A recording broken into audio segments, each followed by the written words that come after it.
ನಮಸ್ಕಾರ. ಹವ್ಯಕ ಪಾಕಶಾಲೆ ಚಾನಲ್‌ಗೆ ನಿಮಗೆಲ್ಲರಿಗೂ ಮತ್ತೊಮ್ಮೆ ಸ್ವಾಗತ. ಸರ್ವೇ ಸಾಮಾನ್ಯವಾಗಿ ಎಲ್ಲ ಕಾಲದಲ್ಲೂ ನಮಗೆ ಕಾಡುವಂತಹ ಸಮಸ್ಯೆ ಅಂತಂದರೆ ಕೆಮ್ಮು, ಜ್ವರ, ಶೀತ, ನೆಗಡಿ ಅಂತ ಸಣ್ಣ ಪುಟ್ಟದಾಗಿ ನಮಗೆ ಯಾವತ್ತೂ ಬರ್ತಾನೆ ಇರುತ್ತೆ. ಆಮೇಲೆ ಅಜೀರ್ಣದಿಂದಾಗಿ ನಮಗೆ ಕಫ ಉತ್ಪತ್ತಿಯಾಗುವುದು ಈ ಥರದ್ದೆಲ್ಲ ಆದಾಗ ಒಂದು ಉತ್ತಮವಾದಂತಹ ಒಂದು ಪಾನಕವನ್ನು ಇವತ್ತು ಹೇಗೆ ಮಾಡೋದು ಅಂತ ನೋಡೋಣ. ಅದೇ ವೀಳ್ಯದೆಲೆಯಿಂದ ಮಾಡಿದಂತಹ ಪಾನಕ. ವೀಳ್ಯದೆಲೆ ಜೊತೆಗೆ ನಾವು ಮನೆಯಲ್ಲಿರುವಂತಹ ಕಿಚನಲ್ಲಿರುವಂತಹ ಐಟಮನ್ನೇ ಹಾಕ್ಕೊಂಡು ಈ ಪಾನಕವನ್ನು ತಯಾರಿಸ್ಬೋದು.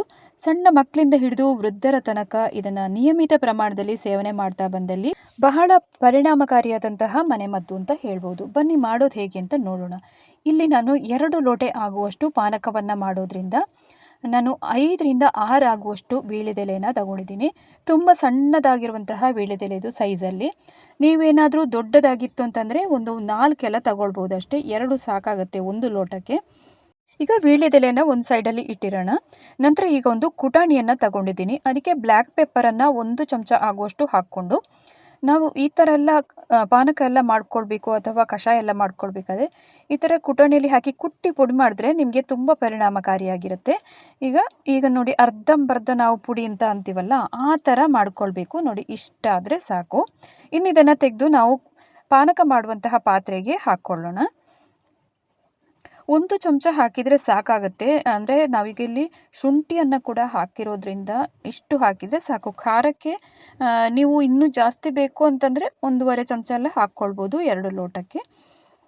ಈಗ ಅದೇ ಕುಟಾಣಿಯನ್ನು ಇನ್ನೊಮ್ಮೆ ತಗೊಂಡು ಅದಕ್ಕೆ 1 ಚಮಚ ಆಗುವಷ್ಟು ಸೋಂಪನ್ನು ಹಾಕ್ತಾ ಇದ್ದೀನಿ. ಈ ಸೋಂಪನ್ನು ಹಾಕೋದ್ರಿಂದ ಸಹ ನಿದ್ರಾಹೀನತೆಯನ್ನು ತಡೆಗಟ್ಬೋದು. ಆಮೇಲೆ ಅಜೀರ್ಣ ಸಂಬಂಧಿ ಸಮಸ್ಯೆ ಎಲ್ಲ ಇದ್ದರೆ ಇದರಿಂದ ನಿವಾರಣೆಯಾಗುತ್ತೆ.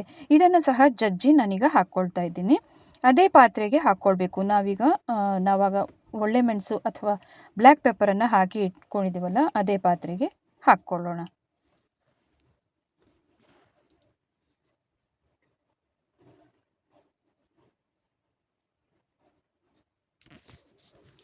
ನಂತರ ಅದೇ ಕುಟಾಣಿಯಲ್ಲಿ ಈಗ ಒಂದು ಸಣ್ಣ ಪೀಸ್ ಆಗುವಷ್ಟು ಒಣ ಶುಂಠಿಯನ್ನು ಇಲ್ಲಿ ತಗೊಂಡಿದ್ದೀನಿ.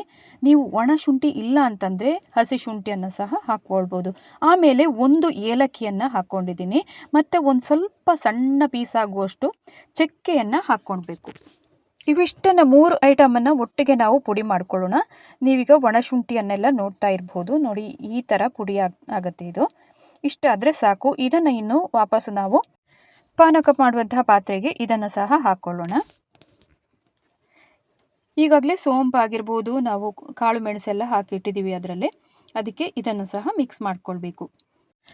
ಇನ್ನು ವೀಳ್ಯದೆಲೆಯನ್ನು ನಾವೀಗ ಹಾಕ್ಕೊಳ್ಬೇಕು. ಅದಕ್ಕಿಂತ ಮುಂಚೆ ಚೆನ್ನಾಗಿ ಇದನ್ನು ತೊಳ್ಕೊಳ್ಬೇಕು ನೀರಲ್ಲಿ. ಒಂದು 2ರಿಂದ 3 ಬಾರಿ ಆದರೂ ನಾವು ತೊಳ್ಕೊಳ್ಬೇಕಾಗತ್ತೆ. ಮೇಲ್ಭಾಗ ಇರ್ಬೋದು, ಅಡಿಭಾಗದಲ್ಲೆಲ್ಲ ಕೆಲವೊಮ್ಮೆ ಜೇಡರ ಬಲೆ ಅಥವಾ ಏನಾದರೂ ಇನ್ಸೆಕ್ಟಿದ್ದು ಮೊಟ್ಟೆಗಳೆಲ್ಲ ಇಟ್ಕೊಂಡಿರುತ್ತೆ. ಇದು ನಮ್ಮ ಮನೆ ಹಿತ್ತಲಲ್ಲೇ ಬೆಳೆದಿರುವಂತಹ ವೀಳ್ಯದೆಲೆಯನ್ನು ನಾನು ತಗೊಂಡಿರುವಂಥದ್ದು. ಈಗ ಇದನ್ನು ಈ ಥರ ಕಟ್ ಮಾಡಿ ಹಾಕ್ಕೊಳ್ಬೇಕು. 4 ಭಾಗವಾಗಿ ಕಟ್ ಮಾಡಿ ಹಾಕ್ಕೊಳ್ತಾ ಇದ್ದೀನಿ. ಟೋಟಲ್ ಆಗಿ 6 ಎಲೆಗಳನ್ನು ನಾನು 2 ಲೋಟ ಆಗುವಷ್ಟು ಪಾನಕಕ್ಕೆ ಹಾಕ್ಕೊಳ್ತಾ ಇದ್ದೀನಿ. ಇಲ್ಲಿ ಇನ್ನು 2.5 ಲೋಟ ಆಗುವಷ್ಟು ನೀರನ್ನು ತಗೊಂಡು ಹಾಕ್ತಾ ಇದ್ದೀನಿ. ಅದನ್ನು ನಾವು ಈಗ ಕುದಿಸಿ ಏನು ಮಾಡಬೇಕು ಅಂತಂದರೆ 2 ಲೋಟಕ್ಕೆ ತರಬೇಕು. ಅದಕ್ಕಾಗಿ ಒಂದು 3ರಿಂದ 4 ನಿಮಿಷ ಆದರೂ ಚೆನ್ನಾಗಿ ಕುದಿಸ್ಬೇಕು ಅದನ್ನು. ಇನ್ನೀಗ ಸ್ಟವ್ ಮೇಲೆ ಇಡೋಣ ಇದನ್ನು. ಈಗ ಮೀಡಿಯಂ ಊರಿನಲ್ಲೇ ಇಟ್ಕೊಂಡು ಒಂದು ಕುದಿಗಿಂತ ಒಂದು ಸ್ವಲ್ಪ ಜಾಸ್ತಿ ಬರಬೇಕು. ಅಂದರೆ 4 ನಿಮಿಷದ ಕಾಲ ಇದನ್ನು ಕುದಿಸಿದ್ರೆ ಸಾಕಾಗುತ್ತೆ. ಈಗ 4ರಿಂದ 5 ನಿಮಿಷ ಆಗುವಷ್ಟು ಟೈಮು ನಾನೀಗ ಕುದಿಸಿದ ನಂತರ ಈಗ ತೋರಿಸ್ತಾ ಇದ್ದೀನಿ. ವೀಳ್ಯದೆಲೆ ಆಗಿರ್ಬೋದು, ಸೋಂಪು ಇವೆಲ್ಲ ಹಾಕಿರೋದ್ರಿಂದ ಅದರ ಸತ್ವ ಎಲ್ಲ ಚೆನ್ನಾಗಿ ಬಿಟ್ಕೊಂಡಿದೆ. ಇನ್ನು ಲಾಸ್ಟಲ್ಲಿ ಇದೆಲ್ಲ ಕುದಿ ಬಂದು ಆಯಿತು ಅಂತ ಅನ್ನುವಾಗ ಬೆಲ್ಲವನ್ನು ಹಾಕ್ಕೊಳ್ಬೇಕಿಲ್ಲಿ. ಪಾನಕ ಅಂತ ಆಗೋದ್ರಿಂದ ಇಲ್ಲಿ ಬೆಲ್ಲವನ್ನು ರುಚಿಗೆ ತಕ್ಕಷ್ಟು ಇಲ್ಲಿ ಹಾಕ್ಕೊಳ್ತಾ ಇದ್ದೀನಿ. ಬೆಲ್ಲ ಹಾಕಿ ಆದ ನಂತರ ಸರಿಯಾಗಿ ಒಮ್ಮೆ ಅದು ಕರಗಬೇಕು. ಅಲ್ಲಿ ತನಕ ನಾವು ಕುದಿಸ್ಕೊಳ್ಬೇಕಾಗತ್ತೆ. 1 ನಿಮಿಷ ಕುದಿ ಬಂದರೆ ಸಾಕು. ಬೆಲ್ಲ ಎಲ್ಲ ಆವಾಗ ಕರಗುತ್ತೆ. ಇನ್ನು ಈ ವೀಳ್ಯದೆಲೆಯನ್ನು ನಾವು ಸೇವನೆ ಮಾಡೋದ್ರಿಂದ, ಈ ಥರ ಪಾನಕದ ರೀತಿಯಲ್ಲಿ ಸೇವನೆ ಮಾಡೋದ್ರಿಂದ ಅಜೀರ್ಣ ಸಮಸ್ಯೆಯಿಂದ ಆಗಿರುವಂತಹ ಈ ಕಫ ಎಲ್ಲ ಇರುತ್ತೆ ನೋಡಿ, ಕೆಮ್ಮು ಎಲ್ಲ ಕೆಲವೊಮ್ಮೆ ನಾವು ತಿಂದಂತಹ ಆಹಾರ ಸರಿಯಾಗಿ ಜೀರ್ಣ ಆಗದೇ ಇದ್ದಾಗ ಈ ಥರ ಕಫ ಎಲ್ಲ ಬಂದಾಗ ಇದನ್ನು ಮಾಡಿ ಕುಡ್ಕೊಳ್ಬೋದು. ತುಂಬಾ ಎಫೆಕ್ಟಿವ್ ಆದಂತಹ ಒಂದು ಪಾನಕ ಅಂತ ಹೇಳ್ಬೋದು.